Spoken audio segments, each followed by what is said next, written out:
এটা বিষয়বস্তু লৈ আজি সামাজিক মাধ্যমৰ যোগেদি ৰাইজলৈ আহিছোঁ। আজি সকলোৱে জানে যে সকলোৱে পৰিচিত আজি মে' দিৱস 1 মে' অৰ্থাৎ এই 1 মে' দিনটো আচলতে শ্ৰমিক দিৱস হিচাপে গোটেই আন্তৰ্জাতিক পৰ্যায়ত গোটেই আন্তঃৰাষ্ট্ৰীয় পৰ্যায়ত উদযাপন হয়। আজি 1 মে' অৰ্থাৎ আন্তৰ্জাতিক শ্ৰমিক দিৱস। এই শ্ৰমিক দিৱসটো আচলতে কি কাৰণে হৈছিল বা কেতিয়া হৈছিল এই কথাটো আপোনালোকে হয়তো সকলোৱে নিশ্চয় বিজ্ঞসকলে জানে যে আচলতে আজিৰ এই 1 মে' দিনটোতে আমেৰিকাৰ চিকাগো চহৰৰ হেমাকেটৰ বুলি এডোখৰ জেগা ঠাই আছিলে। সেই হেমাকেটৰত আচলতে শ্ৰমিকসকলৰ সৈতে শাসক পক্ষৰ এটা অতি ৰক্তাক্ত সংঘাত হৈছিলে।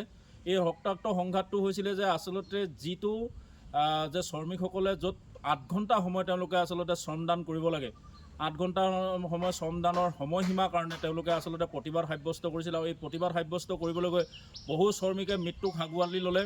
আৰু সেই আঁকোৱালি লোৱা দিনটোৰ পৰাই আচলতে 1 মে' দিনটো আচলতে শ্ৰমিক দিৱস হিচাপে সমগ্ৰ বিশ্বতে আয়োজন কৰা হয়, এটা শ্ৰমিক দিৱস হিচাপে। আৰু সেই দিনটোৰ পৰা আজিলৈকে শ্ৰমিকসকলৰ যথেষ্ট সংঘাত ত্যাগ আৰু বিভিন্ন ঠাই প্ৰান্তত শ্ৰমিকসকলৰ মাজত এটা সংঘাত বা তেওঁলোকে আচলতে এটা আন্দোলনৰ মুখৰ পৰিৱেশ সৃষ্টি কৰি আহিছে। আৰু বিভিন্ন সময়ত শ্ৰমিকসকলে তেওঁলোকৰ প্ৰাপ্যৰ দাবীত, তেওঁলোকৰ আত্ম অধিকাৰৰ দাবীত, তেওঁলোকে স্ব অধিকাৰৰ দাবীত তেওঁলোকে বিভিন্ন ঠাইত সংগ্ৰাম অব্যাহত ৰাখিছে। আৰু এটা কথা ভাবোঁ যে কি শ্ৰমিক আন্দোলন, শ্ৰমিকসকল হ'ল আচলতে আমি যদি চাওঁ, শ্ৰমিকসকল হ'ল এটা কোনো এডোখৰ অঞ্চলৰ বা কোনো এডোখৰ ক্ষেত্ৰৰ বা কোনো এখন ৰাজ্যৰ হওক বা কোনোবা এখন দেশৰে হওক, শ্ৰমিকসকল আচলতে অৰ্থনৈতিক মেৰুদণ্ড স্বৰূপ। কাৰণ শ্ৰমিকসকলৰ শ্ৰমৰ কাৰণে বা শ্ৰমিকসকলে আগবঢ়োৱা শ্ৰমৰ কাৰণে বা শ্ৰমিকৰ শ্ৰমৰ কাৰণে আচলতে পুঁজিপতি গোষ্ঠী বা চৰকাৰ হওক বা আজি যথেষ্ট লাভান্বিত হৈ আহিছে। গতিকে কি শ্ৰমিকসকলৰ যি মৰ্যাদা আৰু শ্ৰমিকসকলৰ যেনেধৰণৰ তেওঁলোকৰ মানৱীয় অধিকাৰ, তেওঁলোকৰ যিটো প্ৰাপ্য অধিকাৰ, এই ক্ষেত্ৰত কিন্তু আচলতে বহু সময়ত যে শ্ৰমিকসকল অৱহেলিত হৈ থকা আমি দেখিছোঁ। যে অসমৰ কথা নাহোৱে, মই অসমৰ ক্ষেত্ৰখনতো আমি বিভিন্ন ধৰণে শ্ৰমিকৰ দুৰ্দশাগ্ৰস্ত অৱস্থা আমি প্ৰত্যক্ষ কৰিছোঁ বিভিন্ন সময়ত। কিন্তু ইয়াৰ মাজতো যদি আমি চাওঁ যে শ্ৰমিকসকলৰ আটাইতকৈ ডাঙৰ আন্দোলনটো হৈছিলে আপোনাৰ ৰুছ বিপ্লৱ। আপোনালোকে সকলোৱে জানে যে 17 মে' যিটো ৰুছ বিপ্লৱ, অক্টোবৰ বিপ্লৱ বুলি কয় ৰাছিয়াৰ, এই বিপ্লৱত আচলতে শ্ৰমিকসকলে আচলতে সেই সময়ত ৰাছিয়া চৰকাৰ আছিলে আপোনাৰ জাৰৰ চৰকাৰৰ বিৰুদ্ধে শ্ৰমিকসকলে সংঘবদ্ধ প্ৰচেষ্টাই আচলতে তেওঁলোকে এক বিদ্ৰোহ ঘোষিত হৈছিলে আৰু তেওঁলোকে এক বিপ্লৱ ঘোষণা কৰিছিলে শ্ৰমিকসকলে, যাক বলছেভিক বুলি কৈছিলে। আচলতে ৰুছ বিপ্লৱ আচলতে সফলতাৰ মূল চালিকা শক্তি আছিলে সেই সময়ত শ্ৰমিকসকল। আমি সকলোৱে হয়তো যিসকল পাণ্ডিত্য বা যিসকল আচলতে বিজ্ঞ লোক আছে তেওঁলোকে ৰুছ বিপ্লৱৰ কথা জানে।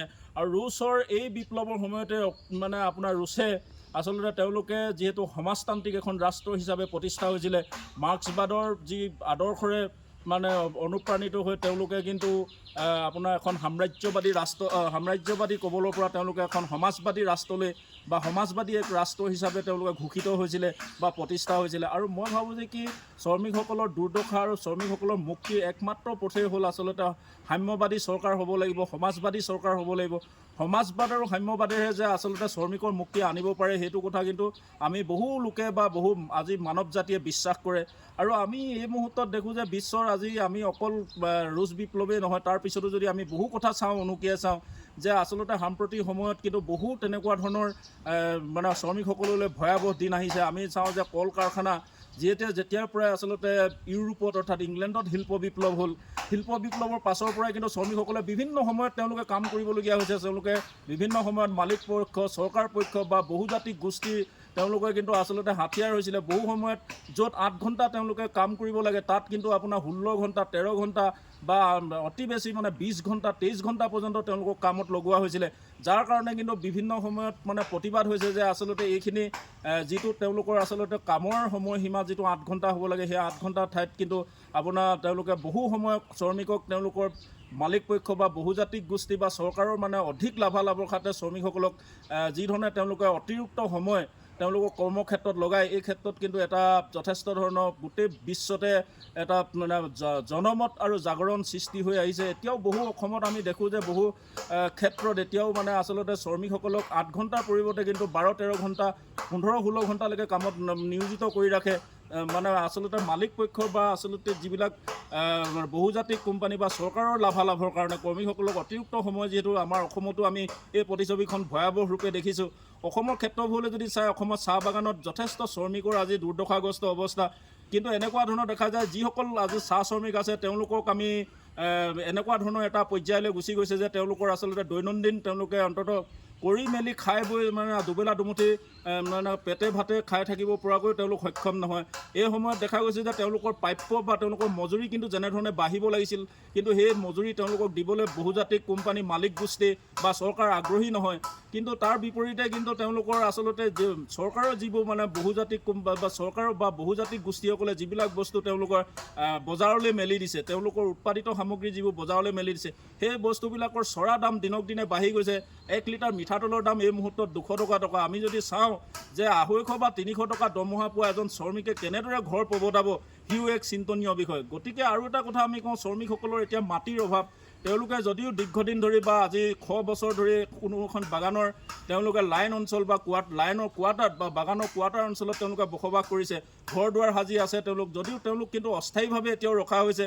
তেওঁলোকৰ নিজস্ব মাটি বুলিবলৈ নাই। তেওঁলোকৰ যিবিলাক জেগাত বা যিবিলাক কোম্পানীয়ে নিৰ্মাণ কৰি দিয়া গৃহত বৰ্তমান তেওঁলোক বসবাস কৰি আছে, এই গৃহবোৰ আচলতে কোম্পানীৰ অধীনস্থ হৈ আছে। তেওঁলোকৰ নিজাকৈ বা সেই মাটিডোখৰ তেওঁলোকৰ মালিকী স্বত্ব তেওঁলোকৰ নাই। গতিকে আচলতে চৰকাৰখনেও দেখা যায় যে বিভিন্ন সময়ত যেতিয়া ইলেকশ্যন আহে তেওঁলোকক কিন্তু মাটি দিয়াৰ বা তেওঁলোকে দখল কৰি থকা বা তেওঁলোকে য'ত বসবাস কৰি আছে সেই কোৱাৰ্টাৰবিলাক তেওঁলোকৰ নামত মাটি এলটমেণ্ট দিয়াৰ কথাক লৈ খদমদম লগায়।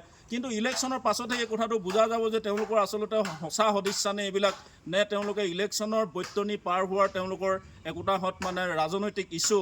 এই কথাটো আমি পিছতহে গম পাম নিশ্চিতভাৱে। এই চৰকাৰখনে এইবাৰ হিমন্ত বিশ্ব শৰ্মা চৰকাৰে কিন্তু আচলতে শ্ৰমিক শ্ৰেণীক মাটি দিয়াৰ কথা কৈছে বা বিভিন্ন জৰীপ চলোৱা দেখা গৈছে তেওঁলোকৰ চাৰ্কুল বিষয়া কাৰ্যালয়ৰ পৰা। কিন্তু এই কথাটো যে আচলতে এটা ৰাজনৈতিক ইছ্যু নে এই আচলতে ইলেকশ্যনৰ পাছত কাৰ্যক্ষেত্ৰত পৰিণত হ'ব, সেইটো কথা সময়ে নিশ্চয় ক'ব। আৰু মই ভাবোঁ যে কি অসমৰ বিভিন্ন প্ৰান্তত এতিয়া ক'ৰবাত গৰাখহনীয়াই হওক বা ক'ৰবাত গৰাখহনীয়াত মাটি বাৰী হেৰুওৱা মানুহে এতিয়া হাই হাই বাই বাই অৱস্থা। তাৰ বিপৰীতে আপুনি দেখিব যে বহু উচ্ছেদিত যিবিলাক শ্ৰমিক, আমি আজি সকলোৱে জানো যে মিয়াসকলক আমি এই মুহূৰ্তত যথেষ্ট অসমৰ থলগিৰি লোকসকল বা অসমৰ যিটো মূল কাঠামোৰ বা অসমৰ যিসকল বিশেষ মানে আচলতে জনজাতীয় হওক বা যিবিলাক আচলতে আমি মূল অসমীয়া ঠাচৰ মানুহ, এই মানুহখিনিয়ে আচলতে মিয়াসকলক যথেষ্ট আমি মানে তেওঁলোকক মানে উপলিঙা কৰা দেখা যায়। মিয়া শব্দটো শুনিলে আমাৰ বহুতৰ গণসংগঠনৰ নেতাৰে হওক বা বিভিন্ন ব্যক্তিৰ গাত এলাৰ্জি উঠাৰ দৰে হয়। কিন্তু মই ভাবোঁ যে কি মিয়াসকলো অসমৰ আজিৰ দিনটোত এটা ডাঙৰ শ্ৰমিক শ্ৰেণী আৰু এখন ৰাষ্ট্ৰ বা এখন প্ৰদেশৰ উন্নতিৰ মূল চালিকা শক্তি হ'ল শ্ৰমিক কৃষক এইসকল লোক, যাৰ শ্ৰমৰ কাৰণে অসমৰ অৰ্থনীতি হওক, যাৰ শ্ৰমৰ কাৰণে এটা জাতীয় অৰ্থনীতিয়ে হওক বা এখন ৰাষ্ট্ৰৰ অৰ্থনীতি বহু পৰিমাণে নিৰ্ভৰ কৰে। আৰু মই ভাবোঁ যে কি আমি আজি যিবিলাক কাম কৰিছোঁ, ৰাস্তা ঘাট ধৰক আপোনাৰ আজি বাগান, আমি কৃষি ক্ষেত্ৰত বা আজি আমি যিবিলাক ফচল পাইছোঁ বা এটা ডাঙৰ অট্টালিকা বনাইছে, তাত কিন্তু শ্ৰমিকৰ তেজ আৰু তেওঁলোকৰ গাৰ ঘাম জড়িত হৈ থাকে। আজি দলং এখন নিৰ্মাণ হৈছে, তাতো আপোনাৰ শ্ৰমিকৰ তেজ আৰু মানে ত্যাগ আৰু তেওঁলোকৰ দেহৰ ঘাম জড়িত হৈ আছে। আজি যদি আমি চাওঁ যে আমি যদি এটা কথা মন কৰোঁ যে আমাৰ প্ৰতিটো বস্তু নিৰ্মাণতে, প্ৰতিটো আজি কোনো ইণ্ডাষ্ট্ৰি এটা কল কাৰখানা চলাওঁতে তাতো শ্ৰমিক নিয়োজিত হৈ আছে। গতিকে শ্ৰমিকৰ অৱদান আজিৰ দিনটোত কৈ শেষ কৰিব নোৱাৰি, কাৰণ শ্ৰমিকৰ কাৰণে আজি আমি যথেষ্টখিনি শ্ৰমজীৱী মানুহে আচলতে অসমৰ অৰ্থনীতি হওক বা গোটেই বিশ্বৰ অৰ্থনীতিৰ এটা চালিকা শক্তি। কিন্তু এই মুহূৰ্তত দেখা যায় যে অত্যাধিক কল কাৰখানাৰ নিৰ্মাণে বা কল কাৰখানা আমাৰ মাজলৈ আহিছে, বিজ্ঞানৰ যিবিলাক ন মানে তেওঁলোকৰ উদ্যোগ হওক বা প্ৰতিষ্ঠান হওক বা কি ৰবট আহিছে, সেইবিলাকো আচলতে এই মুহূৰ্তত মানে শ্ৰমিকসকলৰ কাৰণে যথেষ্ট দুৰ্যোগ কঢ়িয়াই আনিছে বুলি ক'ব লাগিব। আমি যদি চাওঁ এটা কথা আপোনালোকক দি ক'ব পাৰোঁ, আচলতে আমাৰ উন্নত বিজ্ঞানৰ যিবিলাক মানে কল কাৰখানা, এইবিলাক বা বিজ্ঞানৰ যন্ত্ৰ পাতি, এইবিলাক আচলতে মানুহৰ কৰ্মৰ ক্ষেত্ৰত মানে সহযোগিতাৰ কাৰণে অহা হ'লে ভাল হ'লহেঁতেন বা সেইবিলাক সহযোগী হৈ উঠা হ'লে আমাৰ কাৰণে ভাল হ'লহেঁতেন। কিন্তু এতিয়া দেখা গৈছে কল কাৰখানা বা বিজ্ঞানৰ ন সঁজুলি বা যন্ত্ৰ পাতি কিন্তু এতিয়া মানুহৰ বিকল্প হিচাপে থিয় দিছে। এই কথাটো কিন্তু এটা বহুত ডাঙৰ বিষয় যে মানুহৰ বিকল্প হিচাপে কল কাৰখানা বা বিভিন্ন উদ্যোগবিলাকে আজি মানে মানুহৰ বিকল্প হিচাপে থিয় দিছে। গতিকে ইও এটা চিন্তনীয় বিষয়। আচলতে এআই যিহেতু এতিয়া নতুনকৈ আমাৰ মাজলৈ আহিছে, নতুন ভাৰ্চন আহি আছে, গতিকে বিভিন্ন সময়ত শ্ৰমিকসকলে ভয়াৱহ দুৰ্যোগ ক্ৰমশ নামি আহিছে বা আপোনালোকে সাম্ৰাজ্যবাদী শক্তিবিলাকেও বহু সময়ত সমাজবাদী ৰাষ্ট্ৰবিলাকক মানে তেওঁলোকে সমাজতন্ত্ৰ ধ্বংস কৰি দিছে।